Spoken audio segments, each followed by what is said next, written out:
Assalamualaikum warahmatullahi wabarakatuh. Alhamdulillahirabbil alamin. Pemirsa TV Muh yang dirahmati Allah, apa kabar semuanya? Mudah-mudahan pemirsa di rumah semua dalam kondisi baik, sehat walafiat, tetap dalam lindungan Allah Subhanahu wa taala. Kita bertemu kembali ngobrol bareng bersama saya Abarudi, ditemani Ustadz kita ya, Haji Asad Kusuma Jaya, dan juga Ustazah Safana Intani. Selama 60 menit ke depan, insya Allah kita akan ngobrol bersama dengan tema revolusi pasca Ramadan. Nah, pemirsa, sebelum kita mulai obrolan, terlebih dahulu kita sapa Ustadz kita, narasumber kita. Assalamualaikum Pak Asad. Waalaikumsalam warahmatullahi wabarakatuh. Sehat ya? Alhamdulillah. Oke. Sehat. Bu Intan, sehat nih? Alhamdulillah. Alhamdulillah. Alhamdulillah, yang penting tetap sehat ya. Sehat, semangat, dan terus bekerja keras. Oke.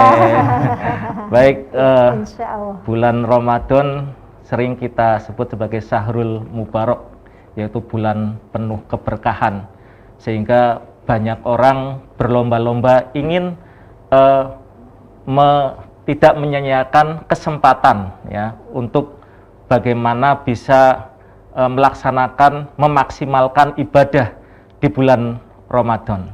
Nah, kita sering ya melihat betapa banyaknya ya orang-orang yang ketika bulan Ramadan kemudian memenuhi masjid-masjid yang mungkin biasanya masjid itu sepi ya, kemudian di bulan Ramadan itu tidak biasanya ya menjadi ramai sekali. Nah, dan harapan kita semuanya tentu sebenarnya tidak hanya di bulan Ramadan masjid itu menjadi ramai, tetapi bahkan di bulan di luar bulan Ramadan juga akan ramai pula. Nah, ini tentu terkait dengan Syahrul Mubarak, karena bulan Ramadan bulan keberkahan, sehingga orang-orang ingin mendapatkan keberkahan tersebut. Nah, saya ingin ngobrol sama Bu Intan ya. Ini terkait dengan Syahrul Mubarak, bulan yang penuh berkah ini. Di fenomena yang kita lihat saat ini ya, banyak sekali, tadi sudah saya sampaikan, masjid-masjid ramai ya, ramai di bulan suci Ramadan. Tetapi kemudian ya setelah bulan suci Ramadan ini malah masjidnya itu menjadi, kalau saya katakan sepi enggak ya, artinya karena masih ada yang jamaah, tapi tidak seperti seramai di bulan Ramadan. Nah, sebenarnya fenomena semacam ini bisa terjadi karena apa ya Bu Intan? Iya. Karena harapan kita kan mestinya kalau bulan Ramadan rame ya, kemudian setelah Ramadan juga tetap ramai, atau harapannya malah lebih ramai gitu ya. Monggo Bu Intan. Iya, terima kasih. Kalau menurut saya jadi begini, mungkin karena ini ya tadi sebagaimana dingendikakan Abah Rudi, orang masyarakat sering mempunyai persepsi bahwa bulan Ramadan adalah bulan spesial gitu ya. Ini tentunya kita syukuri ya. Okay. Jadi bulan Ramadan itu adalah bulan mulia, bulan panen pahala, bahkan bagi orang-orang tertentu, misalkan masyarakat kalangan bawah ya, bulan Ramadan itu bulan yang sangat dinantikan karena ada tradisi buka bersama di masjid takjilan. Jadi bisa makan gratis dengan menu yang spesial. Apalagi dengan 5 sehat 4 sempurna ya, bahkan selain makanan pokok ada buah, ada es buah juga ya. Itu kan sesuatu yang perlu disyukuri, terutama bagi masyarakat yang tidak biasa ini ya makan cukup ya, apalagi bergizi ya. Ini mungkin menjadi evaluasi juga, koreksi bagi takmir masjid, mungkin supaya masyarakat kita tetap antusias, apalagi orang-orang yang membutuhkan gitu ya. Buka bersama tidak hanya di bulan Ramadan. Apalagi masjid-masjid dekat kampus gitu ya. Iya, mahasiswa yang sudah menipis sangnya. Jangan merendahkan masjid-masjid yang tidak dengan. Oh iya. Iya. Yang kedua bisa jadi karena ini ya, ini evaluasi bagi kita juga. evaluasi sendiri bahwa orang terbiasa tergerak karena memang ini ya, kalau di hadis Rasulullah itu kan idza jaa ramadhana futihat abwabul jannati wa ghulliqat annar gitu ya. Jadi ketika bulan Ramadan maka pintu surga dibuka seluas-luasnya dan neraka dikunci semua gitu ya. Kemudian kita mempunyai persepsi mumpung ini ya semua pintu surga dibuka selebar-lebarnya, kita melakukan kebaikan sebanyak-banyaknya. Dan janji Allah kan memang terutama kalau saat kita mendapatkan Lailatul Qadar, ketika kita berpuasa dengan amalan-amalan utama di bulan Ramadan, maka pahalanya berlipat ya, berlipat puluh atau beratus kali gitu ya. Sehingga orang berpendapat kalau bulan Ramadan saya harus memanfaatkan karena ini adalah bulan panen pahala gitu ya. Sebenarnya tidak salah sih. Cuma masalahnya adalah tadi, nah ketika itu hanya dilakukan di bulan Ramadan saja, maka itu menjadi pertanyaan besar bagi kita, apa yang terjadi gitu ya. Nah mungkin yang pertama adalah persiapan kita dalam menyambut Ramadan itu belum maksimal gitu ya. Kalau Rasulullah mengajarkan itu kan, bahkan para salaf, ulama-ulama zaman dulu gitu ya, kalau setengah tahun setelah Ramadan itu adalah bulan untuk tetap kita melestarikan tradisi-tradisi yang sudah kita lakukan di bulan Ramadan. Dan setengah tahun sebelum Ramadan itu adalah persiapan gitu ya. Persiapannya berbulan-bulan gitu ya. Nah, ini sesuatu yang harus kita persiapkan dengan matang, tidak hanya persiapan fisik misalkan ya. Kalau Rasulullah mengajarkan di bulan Sya'ban terutama adalah memperbanyak puasa sunnah gitu ya. Nah, sebenarnya kita berharap puasa tidak hanya di bulan Ramadan, tetapi di sepanjang tahun kita bisa melakukan puasa sunnah, baik itu puasa Senin Kamis atau puasa Ayyamul Bid, atau mungkin yang paling maksimal adalah puasa Daud, termasuk puasa-puasa yang insidental ya, seperti puasa puasa Asyura gitu ya, puasa Arafah dan yang lainnya. Nah ini makanya kalau kita misalkan ternyata setelah Ramadan ternyata amalan kita masih menurun, berarti dulu yang pertama adalah karena persiapannya kurang maksimal gitu. Jadi ketika di Ramadan kita melakukan puasa mungkin karena bukan panggilan kenikmatan ya, tetapi adalah keterpaksaan ya, karena wajib saya harus melaksanakan gitu ya. Padahal itu kan Ramadan kalau dilihat dari segi artinya, Romidho atau aromat itu adalah panas gitu ya. Kalau di dalam istilah bahasa Arab itu panas itu bisa melelehkan besi, sehingga ketika sudah leleh besi itu akan mudah dicetak. Nah, dicetak ini pada bulan Ramadan, kita berharap dengan cetakan yang sudah terpola ini, pola ini akan bisa kita pakai untuk di bulan-bulan selanjutnya. Itu arti yang pertama. Arti yang kedua, bulan Ramadan bisa berarti panas yang membakar semua dosa yang kita lakukan. Jadi kan barang siapa berpuasa di bulan Ramadan dengan beriman dan berharap akan ridha Allah, maka akan dihapuskan semua dosanya yang telah lalu ya Pak ya, yang telah lalu. Nah, dengan dihapuskannya dosa-dosa yang telah lalu, insya Allah akan membuat hati kita lebih bersih, pikiran kita lebih terbuka untuk menerima apapun yang itu sesuai dengan syariah Islam. Jadi makanya di dalam bulan Ramadan ada tradisi ini ya, ceramah ba'da sholat tarawih dan pengajian ba'da sholat subuh. Saya kira itu merupakan sebuah kebiasaan yang sangat bagus, karena ketika pikiran kita sudah tenang, hati kita bersih dengan Ramadan tadi ya, dengan dihapuskannya semua dosa-dosa yang telah lalu, maka kita akan semakin maksimal dalam menyerap ilmu yang disampaikan oleh para ustadz dan ustadzah di pengajian-pengajian itu. Nah, kita juga berharap masyarakat kita tidak hanya sekedar mendapatkan ilmu ketika di bulan Ramadan, spirit di bulan Ramadan, spirit ini tetap dilanjutkan di masa-masa yang akan datang, karena ini menjadi sebuah evaluasi atau cermin bagi kita sampai seberapa jauh kita membangun karakter. Tadi kalau bulan Ramadan adalah momentum untuk melakukan perubahan diri gitu ya. Bulan tarbiyah gitu. Bulan tarbiyah ya, betul sekali. Kita bisa lihat hasilnya di bulan-bulan berikutnya. kalau ternyata di bulan-bulan berikutnya justru prestasi kita menurun, itu malah tinggal kelas ya. Kan kita berharap setiap Ramadan kita naik kelas ya. Naik kelas. Nah, kalau terjadi sebaliknya itu evaluasi. Berarti kita harus mempersiapkan Ramadan di tahun yang akan datang lebih baik gitu. Gini, Bunda, kalau saya ya, Mas, jadi apa yang ditanyakan tadi kan, kemudian masjid selama Ramadan ramai, setelah di luar itu kalau ya kita bisa baca juga dari sisi positifnya. Sisi positifnya gimana? Ya selama bulan Ramadan itu bulan penggemblengan, mereka dilatih di markas pusat pelatihan gitu kan. Jadi apa pusdiklat, pusat pendidikan latihan bernama masjid. Nah, di luar bulan Ramadan mereka aksi gitu. Contohnya sebenarnya begini. Gitu ya, latihannya selesai kemudian pusdiklatnya sepi gitu. Iya, pusdiklatnya sepi tapi kan orang tetap dia akan selalu mengunjungi pusdiklat. Tetapi kemudian tidak sesering ketika kemudian dia pusdiklat. Tetapi kemudian di luar pusdiklat itu dia bersungguh-sungguh bekerja. Maksudnya begini. Contoh kasus sebenarnya gini. Mereka kenapa masjid ramai? Karena ada sholat tarawih. Nah, sementara di luar bulan Ramadan sebaiknya memang sholat itu sholat lail atau sholat sunnah itu di rumah gitu, sehingga ya wajar dong kalau kemudian di luar bulan Ramadan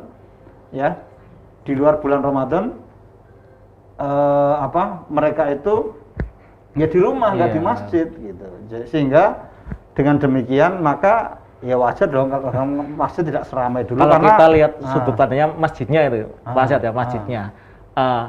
Di luar Ramadan itu kan ya tidak sepi-sepi banget sih.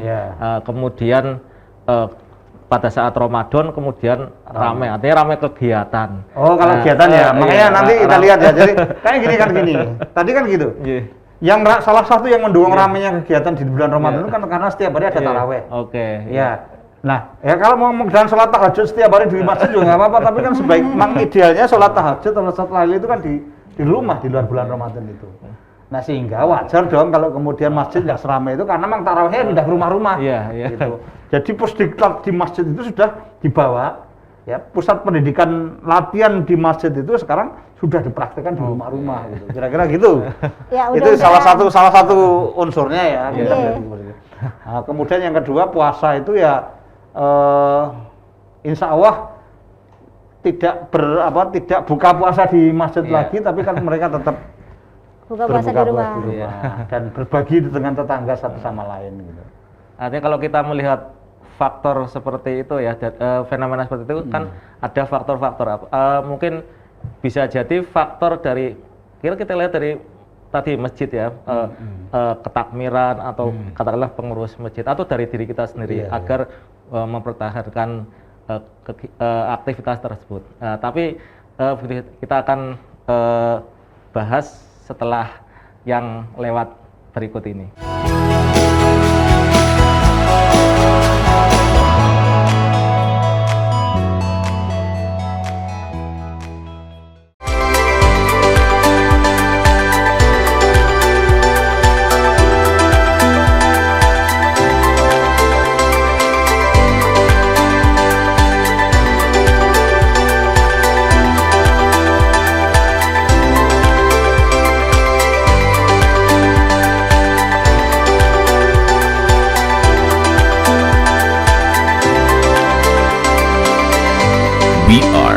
UAD.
Pemirsa TV-mu yang dirahmati Allah, kembali lagi bersama kami tadi sudah kita obrolkan tentang fenomena yang terjadi saat bulan Ramadan, yaitu masjid pada saat bulan Ramadan ramai, ya, kemudian setelah Ramadan menjadi sepi kembali.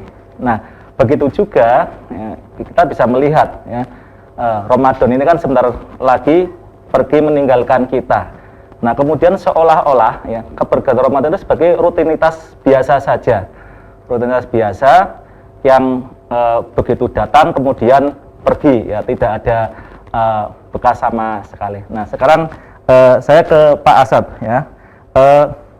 Menurut Pak Asad ya, apa sebenarnya makna Ramadan ya bagi kehidupan sosial kaum muslimin, nah, atau bagi manusia secara universal? Nah, ini kita bisa melihat tadi apa yang saya sampaikan, ya, begitu atau kehadiran Ramadan datang dan perginya itu seolah-olah ya biasa saja gitu, Ustaz. Ya, jadi begini. Justru karena kemudian Ramadan semarak, Ramadan kemudian penuh dengan kegiatan, itulah yang kemudian membuat bulan-bulan yang lain itu bulan-bulan yang tertular Ramadan gitu. Jadi kayak misalnya begini, kita itu sholat 5 waktu, ya, beribadah kepada Allah dengan menjalankan sholat sehari 5 kali. Tapi bukan berarti kemudian kita tidak sedang beribadah kepada Allah di luar bulan atau di luar 5 waktu itu. Gitu. Artinya waktu yang 5 itu, sholat yang 5 itu mempengaruhi kehidupan kita sehingga kemudian kualitas di luar sholat itu pun kita terus terhubung dengan Allah. Nah, demikian sehingga dengan Ramadan. Ramadan kita semarak 1 bulan. Tetapi di luar bulan Ramadan itu kemudian kita menjadi kualitas Ramadan kita pertahankan dengan menjadi bagian dari ini kita bicara tentang Ramadan bagi kehidupan Muslim. Jadi suasana Ramadan yang kita gunakan untuk tarbiyah itu kita implementasikan dalam bulan-bulan yang lain selama 11 bulan yang lain sebagai bagian dari cara kita untuk membuat dunia itu menjadi lebih baik. Nah, apa saja sih sebenarnya yang harus kita apa saja yang akan kita sumbangkan untuk kemanusiaan. Jadi sekarang bicara kemanusiaan. Jadi ketika umat Islam mampu untuk menjadikan di luar bulan Ramadan dengan kualitas Ramadan, maka di bulan yang lain maka dia akan mampu untuk memberikan kontribusi terbaiknya untuk manusia. Apa itu? Yaitu pertama, Ramadan mengajarkan ketidakserakahan gitu. Jadi ketika kita itu mampu menahan makan saja selama beberapa hari, maka berapa banyak sumber daya yang kemudian bisa kita selamatkan gitu. Berbeda dengan orang yang kemudian dengan keserakahannya sedemikian rupa sehingga kemudian seluruh makanan masuk ke dia, kemudian terjadi pemborosan, maka kemudian terjadi proses di mana kemudian sumber daya alam menjadi banyak tereksploitasi. Lalu apakah itu sangat punya kontribusi besar terhadap alam? Loh, kalau kita sadar bahwa kemudian kemenahanan kita terhadap pengendalian nafsu kita selama bulan Ramadan itu saja sudah mampu untuk membuat dunia menjadi lebih baik. Apalagi kemudian kita mampu untuk mengekang nafsu-nafsu kita di luar bulan Ramadan. Wah, itu sebuah kontribusi yang sangat dahsyat untuk kemanusiaan. Nah, sayangnya kemudian memang kayak begitu kan nggak disadari gitu. Padahal itu adalah kontribusi terhadap bangunan kemanusiaan yang universal. Jadi Ramadan itu sesuatu yang sesungguhnya peristiwa yang sangat dahsyat dan orang kalau bisa merasakan maka ini adalah kontribusi terhadap kemanusiaan secara universal. Artinya ketika kita di bulan Ramadan sedang latihan menahan, ya. Mengendalikan nafsu, ya. Menahan itu apabila kita aplikasikan ketika Ramadan itu setelah Ramadan itu usai, itu kan bisa menahan sesuatu yang mungkin ya apa saja yang kurang baik gitu, ya. Seperti tadi dikatakan, ketika kita bicara mungkin terkait dengan fenomena sosial, ya, misalkan untuk menahan kita tidak, katakanlah kita bicara tentang permasalahan negara itu, misalkan hutan ya, menahan untuk tidak menebang pohon dan sebagainya, itu artinya kan kita sudah bisa berbuat menyelamatkan gitu menyelamatkan alam ini gitu. Jadi begini ya, misalnya sekarang ini ya ada kelangkaan kelangkaan minyak goreng gitu ya. Nah, ada kelangkaan minyak goreng terhadap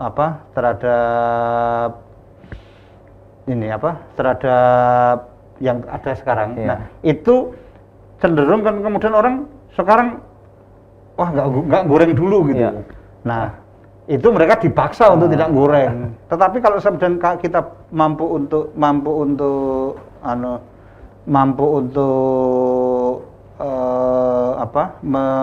melihat mampu untuk tidak menggoreng karena memang dia ini adalah gaya hidup. Kan jadi banyak sekali yang kemudian kita tidak tereksploitasi dengan kasus minyak goreng ini. Nah, jadi ini satu hal yang kemampuan untuk mengendalikan nafsu itu membuat kita mampu untuk menyelamatkan alam, menyelamatkan lingkungan dan sebagainya gitu. Ini satu hal. Jadi kontribusi yang terbesar adalah kemampuan untuk manusia dilatih atau umat Islam dilatih untuk mengendalikan nafsunya. Dan kalau umat Islam yang jumlahnya sekian miliar ini sudah mampu untuk mengendalikan nafsunya, maka bagian terbesar atau banyak sekali kemudian lingkungan yang akan selamat, akan banyak sekali kemudian orang yang mampu untuk tidak memboroskan energi dan sebagainya. Kan kemampuan mengendalikan diri itu adalah juga akan sangat terhubungan dengan bagaimana kemudian pemanfaatan energi secara maksimal, secara ngirit gitu ya. Jadi jadi ini adalah kontribusi yang sangat besar. Nah, kemudian selain persoalan pengendalian nafsu, kemudian bulan Ramadan itu melatih kemudian kita untuk menjadi peduli sesama. Ya. Nah, peduli sesama. Kalau kemudian umat Islam yang dilatih selama bulan Ramadan itu benar-benar mampu untuk peduli kepada sesama, maka di bulan-bulan yang lain itu kemudian banyak fakir-fakir miskin, anak orang-orang terlantar, anak yatim dan sebagainya itu yang kemudian bisa membuat dia mampu untuk terus tersantuni. Nah, ini yang saya kira bisa menjadi bagian kekuatan luar biasa dari Ramadan ini. Mungkin kalau kita kembali ke awal tadi, Ustadz ya, fenomena terkait maraknya masjid ya, masjid ramai ketika bulan Ramadan. Kemudian setelah Ramadan itu sepi kembali. Nah, ini kan bisa terkait juga dengan seolah-olah ini Ramadan itu datang dan berlalu begitu saja. Nah, apakah itu bisa disebut sebagai, katakanlah ya, masjid itu jadi sepi kembali, atau kita tidak ada perubahan apa-apa, itu bisa disebut sebagai Ramadan yang tanpa makna gitu? Iya, nggak juga begitu gitu. Karena sebenarnya gini. Sebenarnya kalau Mas Rudi nanti punya putra gitu. Sedang kuliah di luar negeri, entah di Malaysia, di Ukraina atau di Rusia atau di mana saja gitu ya. Terus kemudian ketemu 10 menit gitu. Nah, kemudian seakan-akan setelah cuma 10 menit ya. Cuma 10 menit. 10 menit itu kan sangat berarti, kemudian kerinduan itu sudah terobati dan kemudian itu membuat kerinduan setelah perpisah itu lebih berkualitas pertemuan-pertemuannya gitu. Sehingga yang sebentar saja, yang mungkin tidak banyak dialog, yang mungkin hanya memeluk anak kita yang baru saja pulang, terus kemudian nanti akhirnya pergi lagi untuk melanjutkan studi, itu bukan berarti tidak ada gunanya, tidak berlalu begitu saja. Itu adalah bagian dari ngecas, memberi semangat kita untuk kemudian terus memberi dorongan kepada dia untuk sukses studinya gitu. Jadi ini ya benar ya. Jadi kita selama bulan Ramadan sungguh-sungguh melakukan tarbiyah itu adalah bagian dari kontribusi kita untuk di luar bulan Ramadan. Artinya tidak hilang begitu saja gitu. Karena justru ketika kemudian Ramadan ramai, Itu karena kita sedang betul-betul pusdiklat itu. Lah di luar bulan Ramadan ya kita implementasikan. Kalau dulu kita makan bersama di masjid setiap hari kemudian buka bersama, karena di luar bulan Ramadan kita itu tidak puasa, jadi tidak bisa buka bersama, ya kita makannya di rumah, dan kalau bisa kemudian menyantuni fakir-fakir miskin, anak terlantar, janda-janda tua, dan orang-orang yang butuh bantuan kita santuni gitu di luar masjid. Ya, jadi ini praktek, tidak harus mengumpulkan orang selalu di masjid, tapi kemudian kita mendatangi orang-orang miskin itu. Ya, kita sapa mereka, kita ajak untuk kita santuni mereka. Itu saya kira.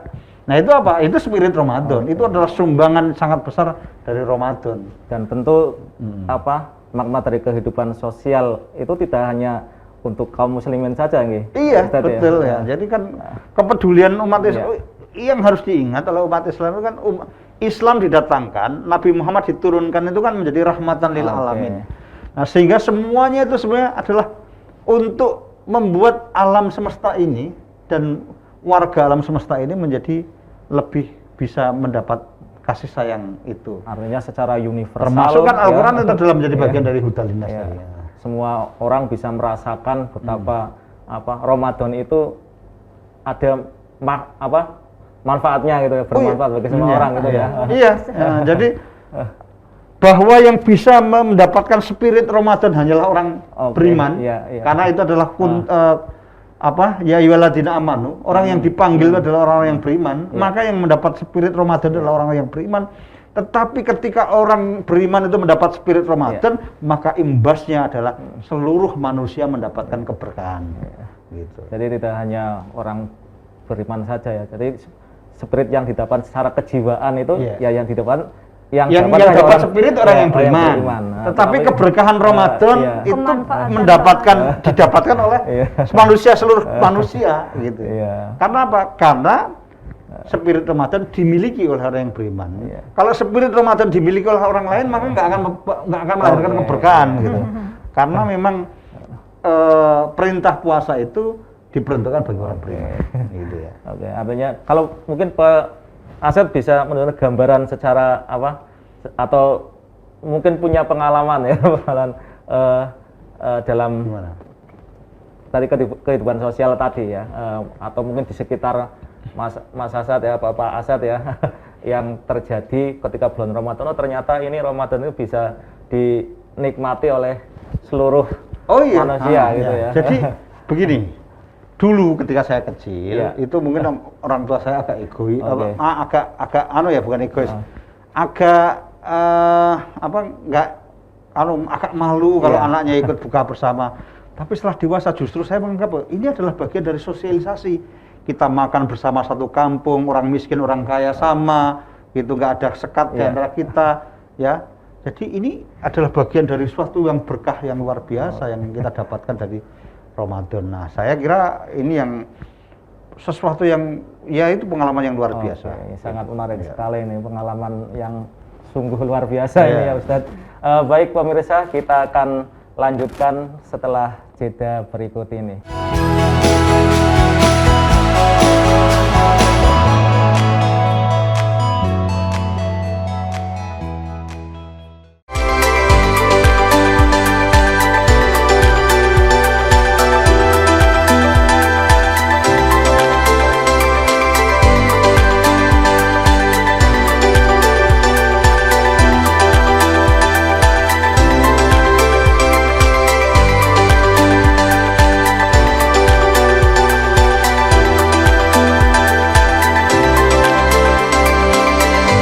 We are UAD.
Pemirsa TV-mu yang dirahmati Allah, kembali lagi bersama kami di obrolan terkait dengan revolusi pasca Ramadan.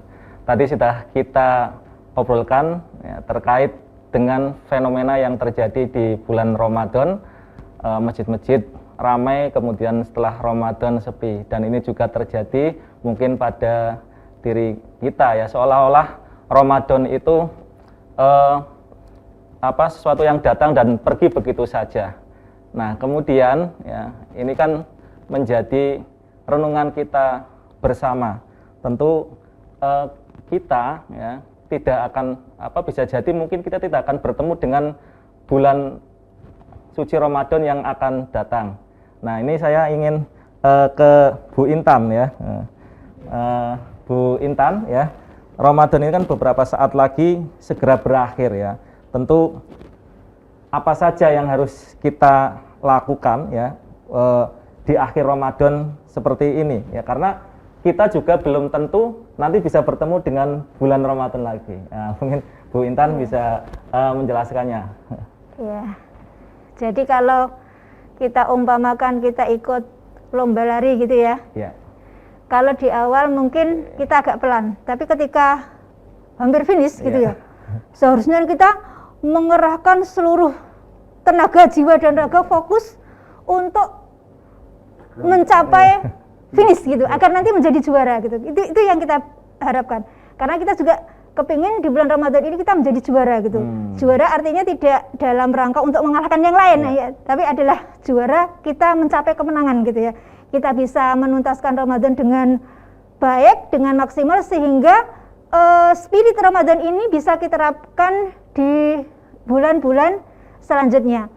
Karena apa? Karena bulan Ramadan itu kita adalah kesempatan untuk kalau boleh saya mengatakan, bagi orang yang mungkin belum pernah berpuasa gitu ya, ketika Ramadan beliau mau datang di masjid misalkan ya, meskipun awalnya mungkin pura-pura puasa gitu ya, tetapi ketika beliau merasakan manfaat dari puasa, sebagaimana kata Pak Azad tadi, bisa menumbuhkan rasa empati kita, bagaimana ketika kita puasa kita merasakan lapar gitu ya, dan ketika kita lapar kita akan membayangkan, oh berarti begini ya orang-orang yang kurang mampu, ketika mereka tidak cukup untuk makan sehari-hari, mereka juga merasakan lapar yang seperti saya. Dan ini akan menumbuhkan sikap empati dan kemudian peduli untuk memberikan sebagian nafkah yang dipunyainya, kalau beliau itu seorang yang berlimpah harta, kepada yang lain. Kalau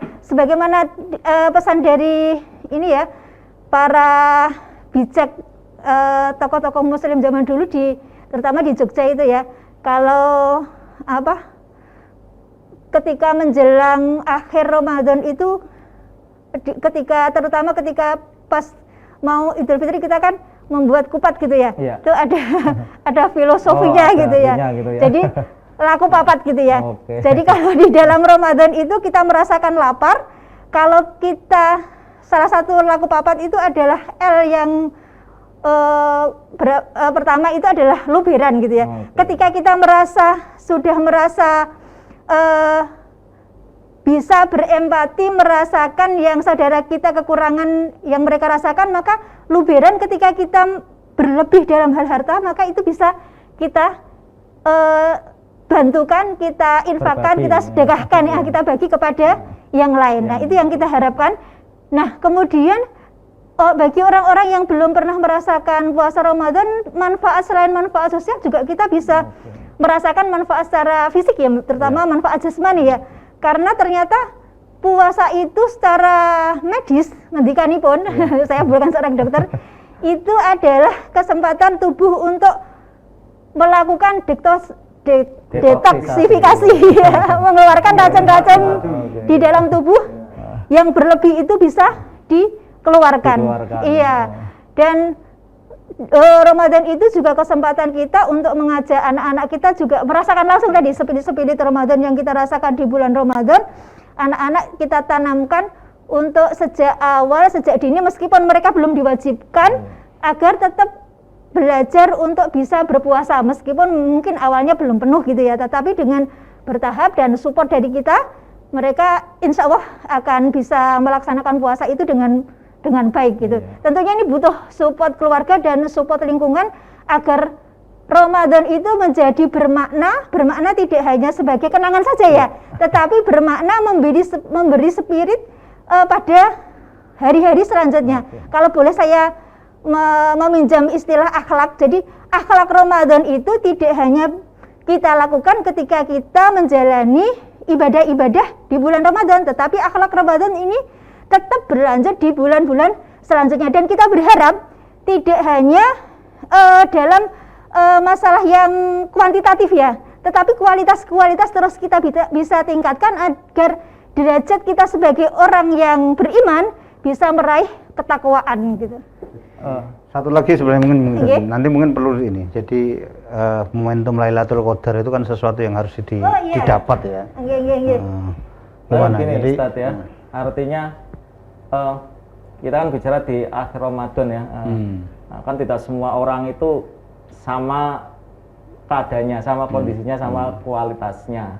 Jadi tentu apakah berarti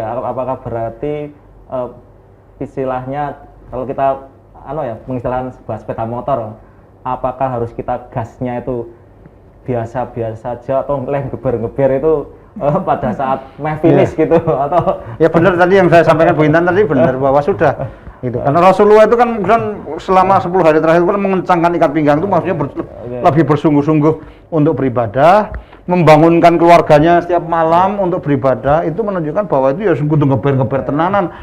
Kok mengharap entek kita nggak jelas lagi bisa, nggak yakin kan kita bisa Ramadan depan masih bisa mengalami nggak ngerti. Maka manfaatkan dengan baik karena ini adalah waktu yang mulia. Dan tadi yang saya di waktu yang terakhir 10 hari terakhir bulan Ramadan itu kan memang waktu ada Lailatul Qadar. Kenapa nggak kita manfaatkan, kita betul-betul kejar gitu. Jadi sebisanya, bukan berarti kemudian kalau kita beribadah hanya karena Lailatul Qadar saja. Ini bonus yang kemudian kalau nggak diambil ya mubadir, sayang banget dong. Gitu. Nah, maka ya kita kejar. Masalah dapat Lailatul Qadar atau tidak itu urusannya Allah. Tetapi kan kemudian kita berusaha dengan sungguh-sungguh. Nah, jadi ini gitu. Maka salah satunya selain kita sholat malam, puasanya, kemudian sedekahnya terus dilakukan, kan ada yang namanya iktikaf. Nah, iktikaf itu sesungguhnya ya kalau kan iktikaf itu kan kegiatan namanya kan merenung di dalam masjid.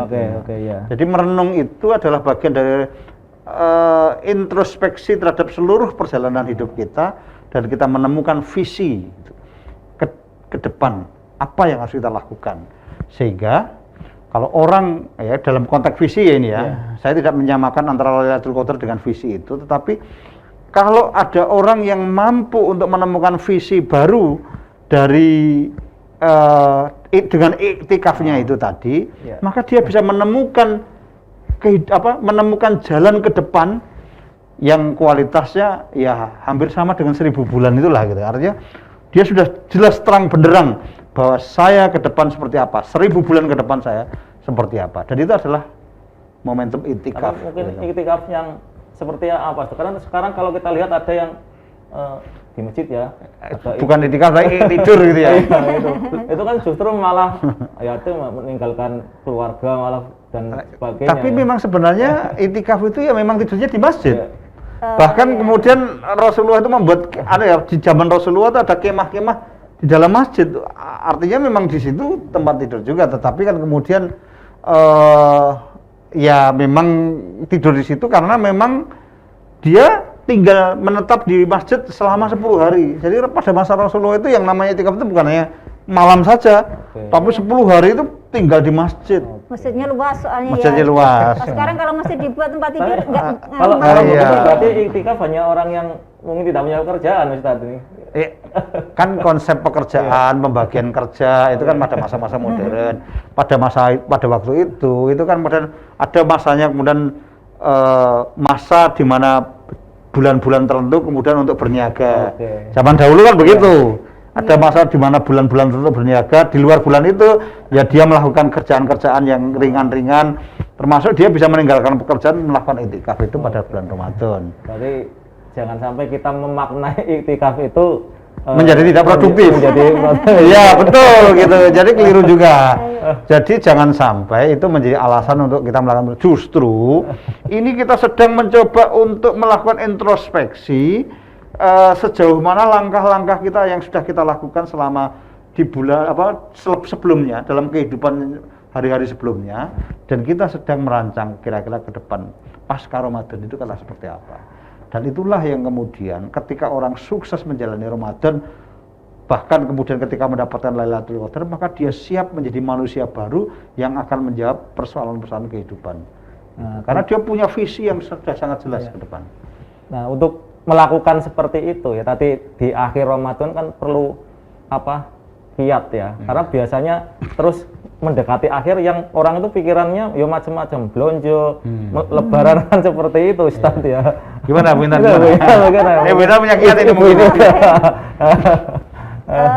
Jadi kalau ini jadi kita memaknai Ramadan itu sesuatu yang harus dipersiapkan, artinya semua yang nanti akan kita lakukan pasca Ramadan itu juga kita persiapkan sebelum Ramadan juga gitu ya. Misalkan kalau kepengin baju baru ya kita persiapkan sebelum Ramadan juga gitu. Jadi ketika kita diberi waktu yang 10 hari terakhir setelah Ramadan itu menjadi peluang mendapatkan Lailatul Qadar, kita tidak terganggu dengan hal-hal yang lain gitu. Dan juga kita tidak memaknai kemenangan itu ya, seperti istilah yang sering kita temui di masyarakat kita, itu sebagai sesuatu yang ya setelah menang ya tidak usah apa-apa. Bukan berarti justru begitu ini adalah bagian dari pembuktian. Iya, mengasah kita untuk menunjukkan gitu ya, menunjukkan bahwa ini bukan dalam rangka riya ya, tetapi adalah tadi hasil evaluasi kita iktikaf, kita bisa menilai setelah Ramadan itu kira-kira kualitas ibadah kita meningkat apa tidak gitu ya. Kalau tidak berarti kita harus bertanya, berarti kemungkinan besar kita nggak dapat Lailatul Qadar misalkan begitu. Ibadah itu untuk penguatan diri. Iya, lah, untuk kemudian introspeksi juga diri. Harus ada kemanfaatan untuk orang lain. Ya, khairunas anfa'uhum linnasnya itu jelas kelihatan itu loh ya. Setelah Ramadan itu kemudian semakin tidak bermanfaat buat orang itu ya berarti sudah nggak akan dianggap kita gagal lah Ramadannya gitu, kira-kira gitu kan. Berarti ini harus ada pemahaman baik untuk diri kita maupun keluarga Ustazah ya. Karena ya sampai sekarang pun orang berpikirnya ya ketika disebut baju lebaran ya belinya mendekati lebaran gitu ya.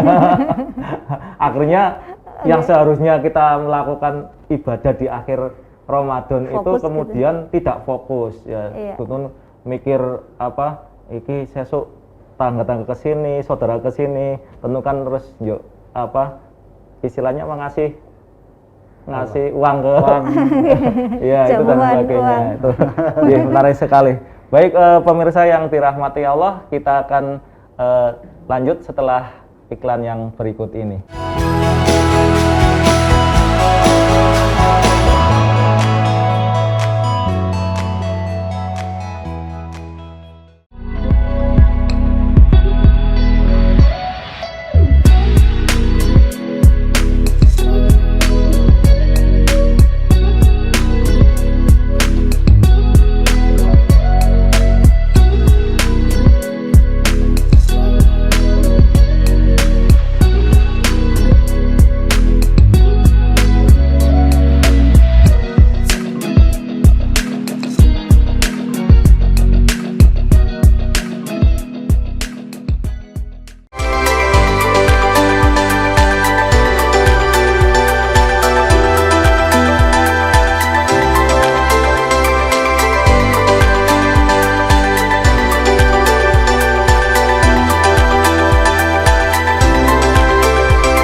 We are UAD.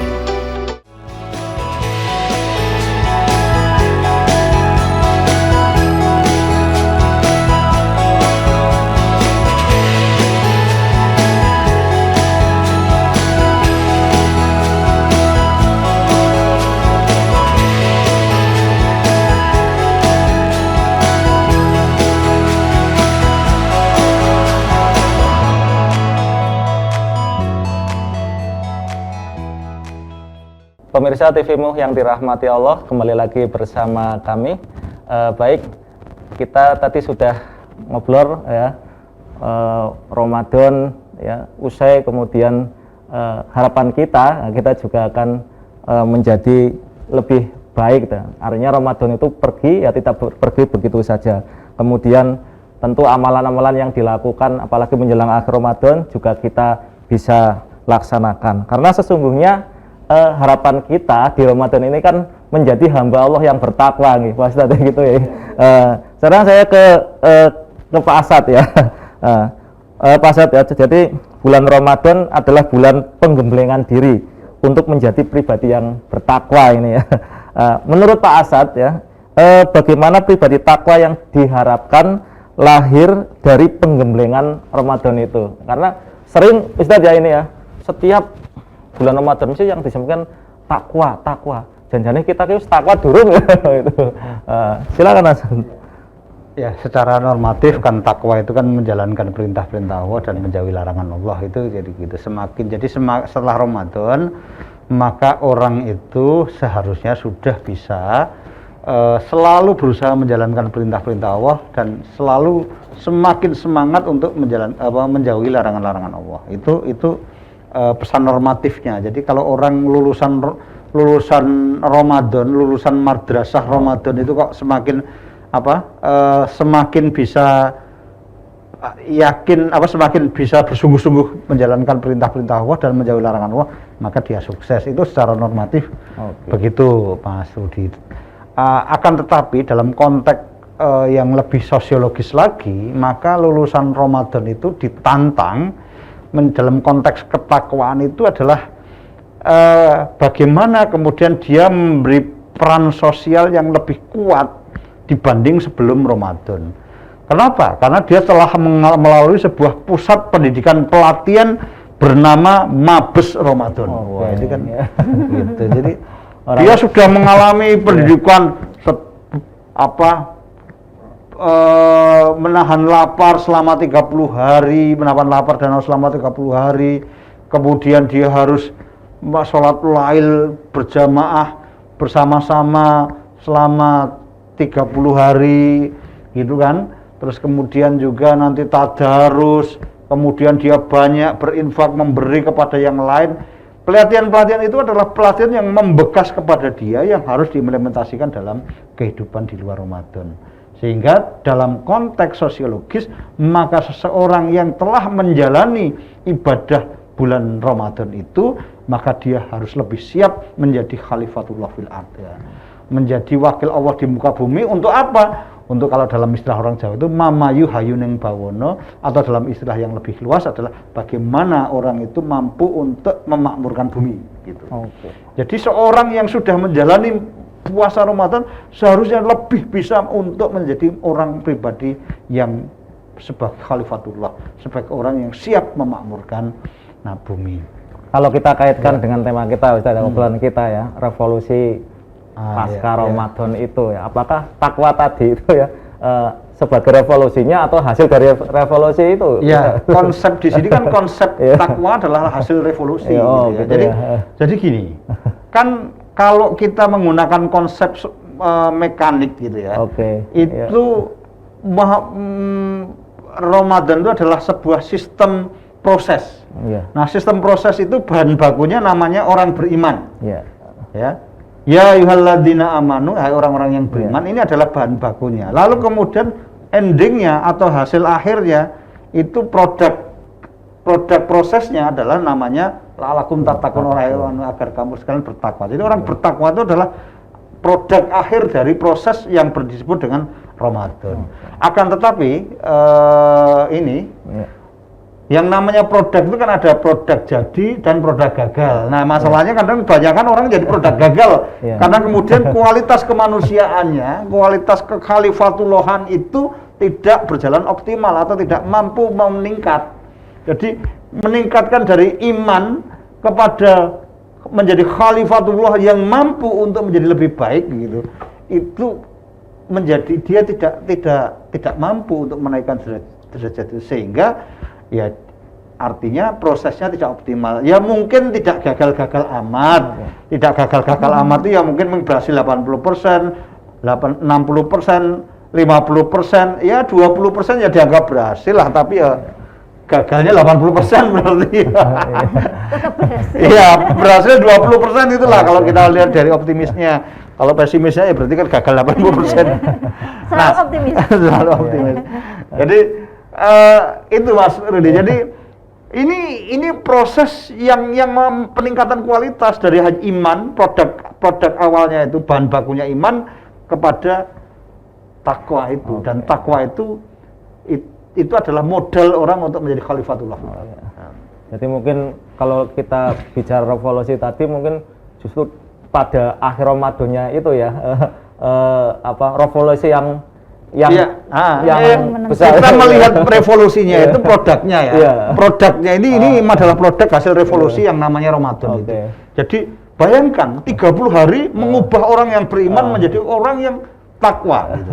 Ini menormati yang itu menjadi khalifatullah fil ard, yang dia optimal, yang mampu untuk menjawab persoalan-persoalan keumatan gitu.